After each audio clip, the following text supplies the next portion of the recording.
Minister, Mr. Narendra Modi, is currently at the Bharat Mandapam. Let's take a look. Mobile और telecom industry से जुड़े सभी महानुभाव, सम्मानित अतिथिगण, देवियों और सज्जनों, इंडिया मोबाइल कांग्रेस के इस 7वें एडिशन में आप सबके बीच आना अपने आप में एक सुखद अनुभव है। 21वीं सदी की तेजी से बदलती हुई दुनिया में ये आयोजन करोड़ों लोगों का भाग्य बदलने की क्षमता रखता है। एक समय था जब हम फ्यूचर की बात करते थे तो उसका अर्थ अगला दशक या 20-30 साल बाद का समय या फिर अगली शताब्दी होता था। लेकिन आज हर दिन टेक्नोलॉजी में तेजी से होते परिवर्तन के कारण हम कहते हैं the future is here and now.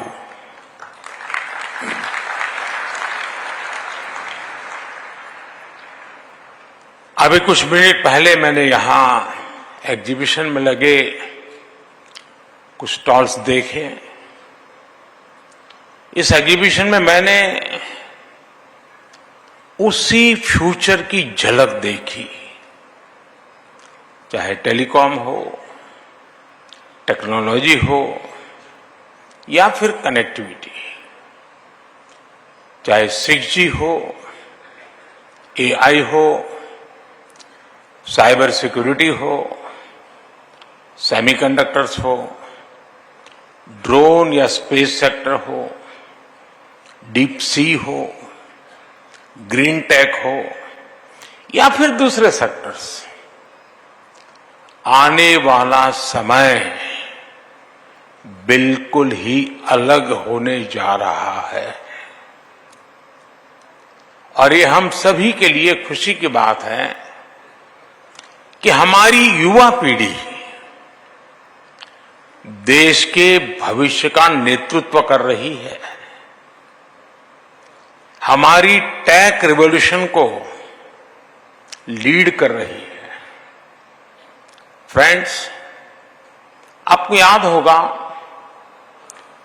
पिछले वर्ष हम यहां 5G रोल आउट के लिए इकट्ठा हुए थे।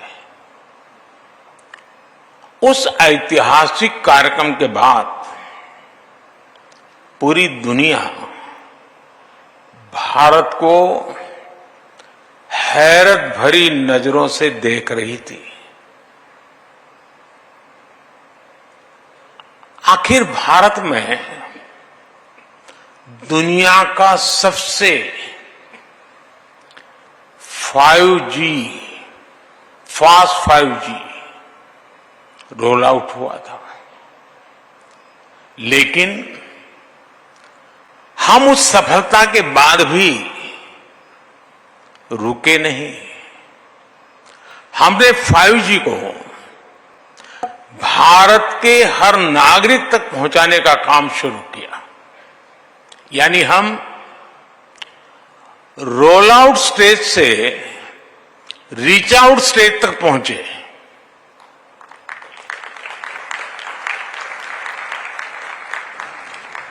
साथियों, 5G लॉन्च के 1 साल के भीतर ही भारत में करीब 4 लाख 5G बेस स्टेशंस बन गए हैं। इनसे देश के 97% शहरों और 80% से ज्यादा पॉपुलेशन को कवर किया जा रहा है। भारत में पिछले 1 वर्ष में मीडियन मोबाइल ब्रॉडबैंड उसकी स्पीड करीब करीब 3 गुना बढ़ गई है। मोबाइल ब्रॉडबैंड स्पीड के मामले में भारत एक समय था 118 से हम वहां पर अटके पड़े थे, आज 43rd पोजीशन पर पहुंच गए हैं।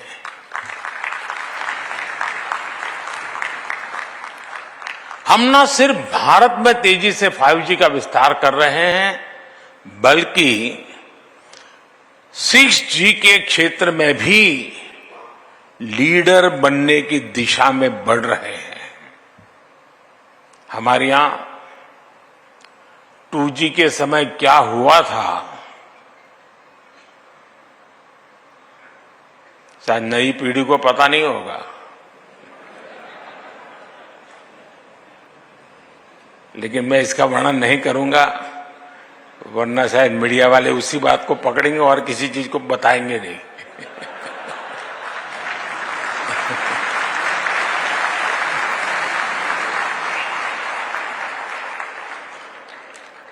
लेकिन ये जरूर कहूंगा कि हमारे कालखंड में 4G का विस्तार हुआ, लेकिन एक दाग भी नहीं लगा है।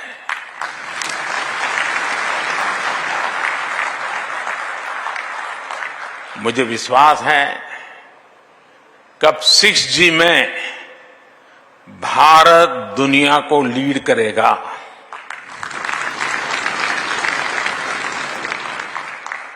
और साथियों, इंटरनेट कनेक्टिविटी और स्पीड में सुधार सिर्फ रैंकिंग और नंबर से ही नहीं होते। इंटरनेट कनेक्टिविटी और स्पीड में सुधार ईज ऑफ लिविंग को भी बढ़ा देते हैं। जब इंटरनेट स्पीड बढ़ती है तो स्टूडेंट को अपने टीचर से ऑनलाइन कनेक्ट होने में और आसानी हो जाती है। जब इंटरनेट स्पीड बढ़ती है तो अपने डॉक्टर से टेलीमेडिसिन के लिए कनेक्ट करते वक्त मरीज को सीमलेस एक्सपीरियंस होता है। जब इंटरनेट स्पीड बढ़ती है तो टूरिस्ट को किसी लोकेशन तलाशने के लिए मैप्स का इस्तेमाल करने की परेशानी नहीं आती। जब इंटरनेट स्पीड बढ़ती है तो किसान और आसानी से खेती की नई टेक्निक को सीख पाता है, समझ पाता है। कनेक्टिविटी की स्पीड और अवेलेबिलिटी सोशल और इकोनॉमिक दोनों ही रूप से बड़ा परिवर्तन करते हैं। साथियों, हम हर क्षेत्र में पावर ऑफ डेमोक्रेटाइजेशन पर विश्वास करते हैं। भारत में विकास का लाभ हर वर्ग, हर क्षेत्र तक पहुंचे। भारत में संसाधनों का सभी को लाभ मिले, सभी को सम्मानजनक जीवन मिले और सभी तक टेक्नोलॉजी का फायदा पहुंचे। इस दिशा में हम तेजी से काम कर रहे हैं और मेरे लिए यही सबसे बड़ा सामाजिक न्याय है। नागरिकों के लिए access to capital, access to resources and access to technology हमारी सरकार की प्राथमिकता है। चाहे वो मुद्रा योजना के तहत कोलेटरल फ्री लोन्स की बात हो या स्वच्छ भारत के टॉयलेट्स की या जेम ट्रिनिटी से होने वाले डायरेक्ट बेनिफिट ट्रांसफर की, इन सभी में एक बात कॉमन है। ये देश के सामान्य नागरिक को वो अधिकार दिला रहे हैं जो उसे पहले मिलने मुश्किल थे और निश्चित तौर पर इसमें टेलीकॉम टेक्नोलॉजी ने बड़ी भूमिका निभाई है। भारत नेट प्रोजेक्ट ने अब तक करीब 2 लाख ग्राम पंचायतों को ब्रॉडबैंड कनेक्टिविटी से जोड़ा है। हमारी अटल टिंकरिंग लैब्स के पीछे भी यही थॉट है। 10,000 लैब्स के जरिए हम करीब 75 लाख बच्चों को कटिंग एज टेक्नोलॉजी से जोड़ पाए हैं। मुझे विश्वास है कि एकेडमिक इंस्टीट्यूशंस में 100 5G यूज केस लैब्स शुरू होने के आज के अभियान से भी ऐसा ही एक व्याप बढ़ने वाला है। नई पीढ़ी को जोड़ने का एक बहुत बड़ा इनिशिएटिव है ये। किसी भी क्षेत्र से हमारे युवा जितना अधिक जुड़ेंगे, उस क्षेत्र के विकास की संभावना और उस व्यक्ति के विकास की संभावना उतनी ही अधिक होगी। ये लैब्स भारत के युवाओं को बड़े सपने देखने और उन्हें हासिल करने का विश्वास जगाती है। और मुझे पूरा भरोसा है कि हमारे युवा अपनी एनर्जी, अपने एंथुजियाज्म और अपनी स्पिरिट ऑफ एंटरप्राइज से मैं पक्का मानता हूं आपको सरप्राइज कर सकते हैं। कई बार वो किसी पर्टिकुलर टेक्नोलॉजी से ऐसे ऐसे काम करेंगे जिनके बारे में उस टेक्नोलॉजी को बनाने वालों ने भी नहीं सोचा होगा। इसलिए मैं अभी कुछ दिन पहले एक वीडियो देख रहा था। हमारे देश के लोगों की सोच कैसी है, और ड्रोन का ये भी उपयोग हो सकता है। हनुमान जी को इस रामायण के जो मंचन हो रहा था ना, तो हनुमान जी को जड़ी बूटी लेने के लिए जाना था, तो उन्होंने ड्रोन पर हनुमान जी को भेजा।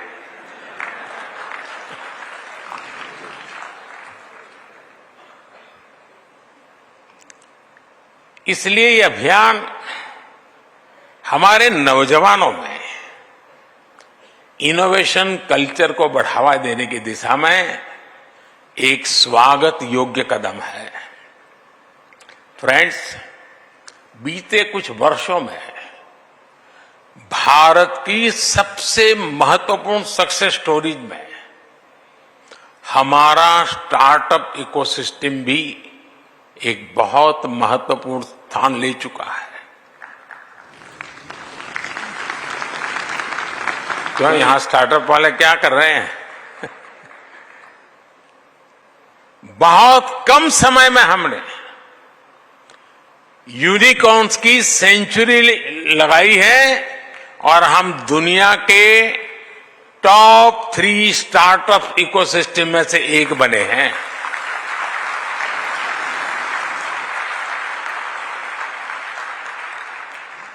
दो 2014 में हमारे पास, मैं 2014 क्यों कह रहा हूं पता है ना? वो तारीख नहीं है, एक बदलाव है।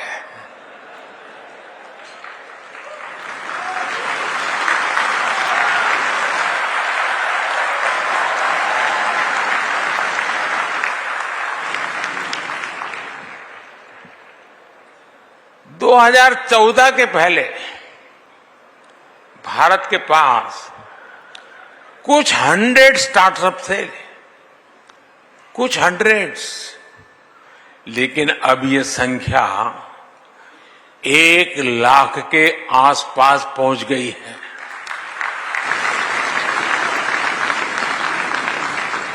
ये भी बेहद अच्छा है कि स्टार्टअप को मेंटर और एनकरेज करने के लिए इंडिया मोबाइल कांग्रेस ने एस्पायर प्रोग्राम की शुरुआत की है। मुझे विश्वास है कि आपका एक कदम भारत के युवाओं की बहुत मदद करेगा। लेकिन साथियों, इस पड़ाव पर हमें यह भी याद रखना होगा कि हम कितना दूर आए हैं और इतना दूर किन परिस्थितियों के बाद आए हैं। आप 10-12 साल पहले के मोबाइल फोन्स को याद करिए। तब आउटडेटेड फोन की स्क्रीन घड़ी घड़ी हैंग हो जाती थी। ऐसा ही होता था ना?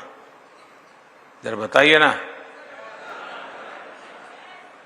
चाहे आप स्क्रीन को कितना भी स्वाइप कर लें, चाहे जितने भी बटन दबा लें, असर कुछ होता ही नहीं था। बराबर है ना? और ऐसी ही स्थिति उस समय सरकार की भी थी।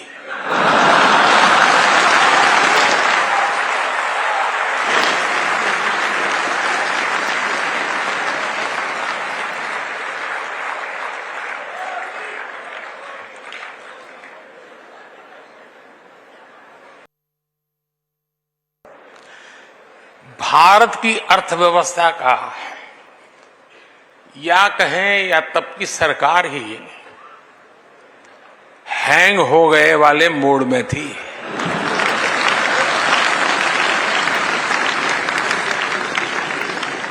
और हालत तो इतना बिगड़ चुका था, रीस्टार्ट करने से कोई फायदा नहीं था। बैटरी चार्ज करने से भी फायदा नहीं था, बैटरी बदलने से भी फायदा नहीं था। 2014 में लोगों ने ऐसे आउटडेटेड फोन को छोड़ दिया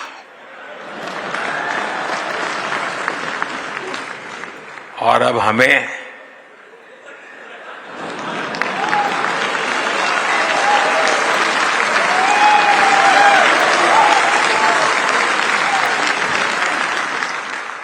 सेवा करने का अवसर दिया।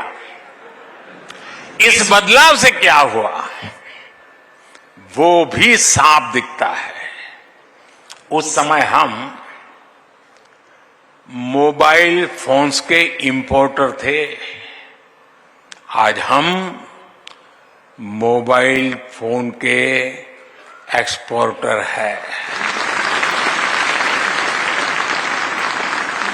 तब मोबाइल मैन्युफैक्चरिंग में हमारी प्रेजेंस ना के बराबर थी, लेकिन आज हम दुनिया के दूसरे सबसे बड़े मोबाइल मैन्युफैक्चरर है। तब इलेक्ट्रॉनिक मैन्युफैक्चरिंग के लिए कोई क्लियर विजन नहीं था।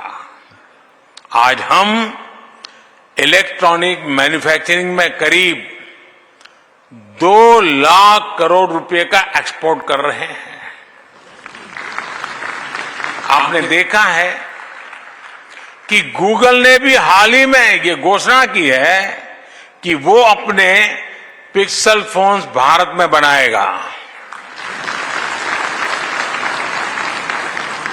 सैमसंग के फोल्ड 5 और एप्पल के आईफोन 15 पहले ही भारत में बनना शुरू हो गया है।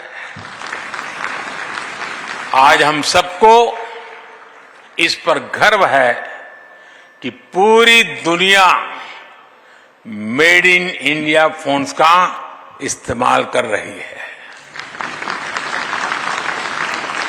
साथियों, आज जरूरत है कि हम मोबाइल और इलेक्ट्रॉनिक मैन्युफैक्चरिंग में अपनी सफलता को और आगे बढ़ाएं।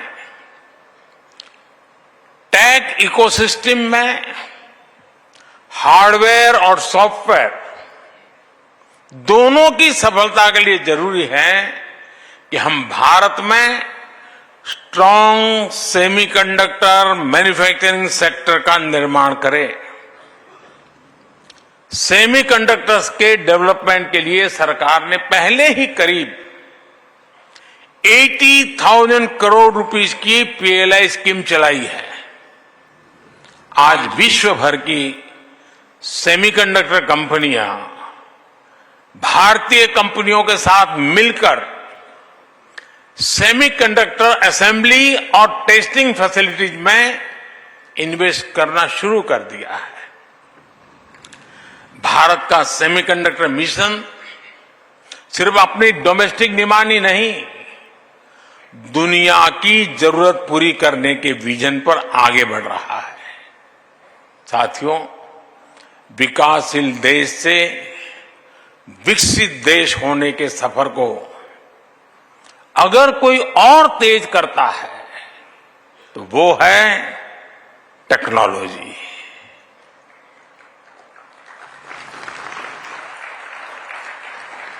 हम देश के विकास के लिए जितना ज्यादा टेक्नोलॉजी का इस्तेमाल करेंगे, उतना ही विकसित होने की दिशा में आगे बढ़ेंगे।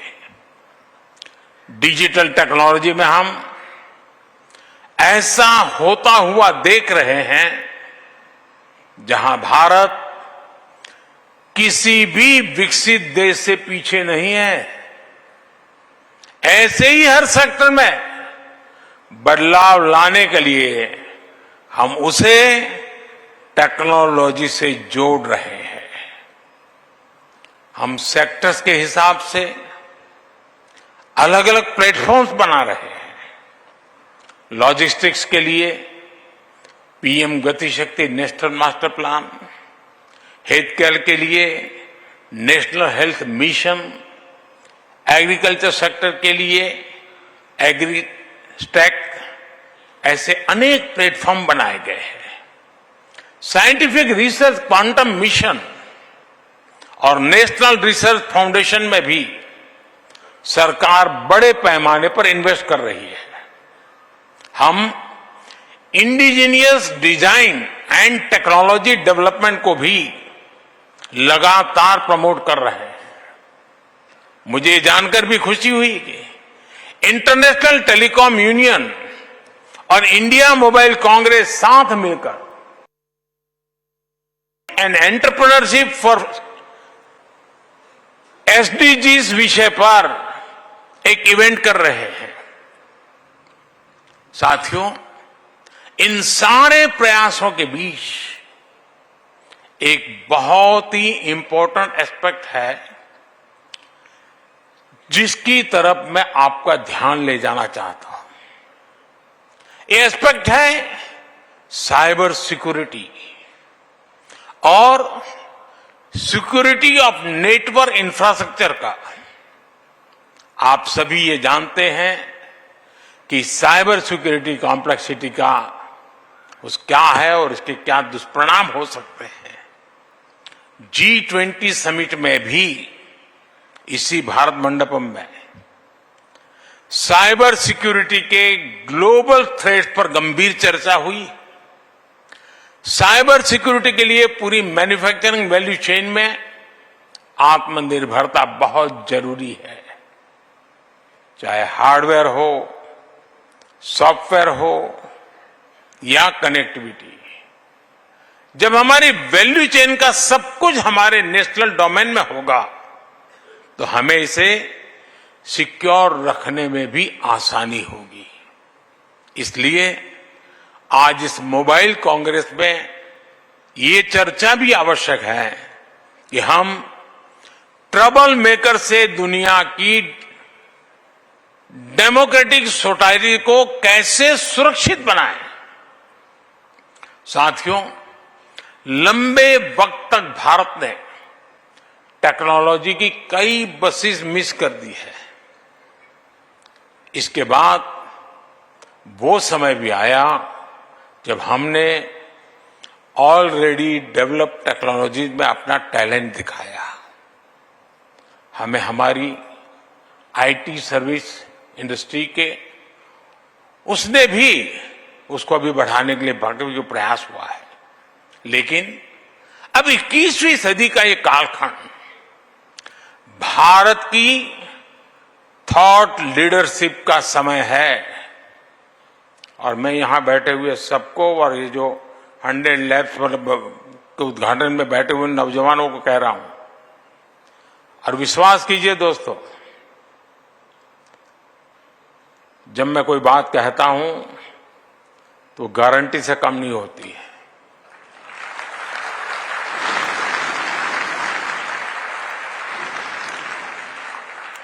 और इसीलिए मैं थॉट लीडर्स वाली बात कर रहा हूं।